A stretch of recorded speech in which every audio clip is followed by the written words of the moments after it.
নামাজের চেয়েও, রোজার চেয়েও, দান খয়রাতের চেয়েও একটা বড় ইবাদত আছে। এটা কি আমি কি তোমাদের বলবো না? সাহাবারা তো অবাক, নামাজের চেয়েও বড় ইবাদত, রোজার চেয়েও বড়, দানের চেয়েও বড়। ক্বালু বালা ইয়া রাসূলুল্লাহ।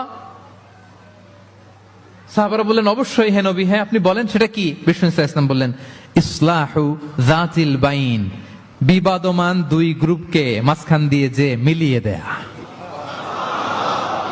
নামাজের চেয়েও বড়, রোজার চেয়েও, সাদাকার চেয়েও বড়, মিলায় দেওয়া। আমরা মনে করি সেজদা দিতে দিতে কপালে দাগ ফেলে দিছি, এটাই তো বড় ইবাদত। এটা তো নিঃসন্দেহে বড় ইবাদত। আমরা মনে করি হজ করতে করতে শেষ করে ফেলতেছি, এটাই বড় ইবাদত। জিকির করতে করতে আমরা দিন রাত এক করে ফেলতেছি, এগুলো তো নিঃসন্দেহে ইবাদত। কিন্তু দুই ভাই বিবাদমান দুই গ্রুপের মধ্যে আপনি যদি মিলিয়ে দেন, এগুলো নফল রোজা, নফল দান, নফল সালাতের চেয়ে বেশি সওয়াবের কাজ। পড়েন সুবহানাল্লাহ।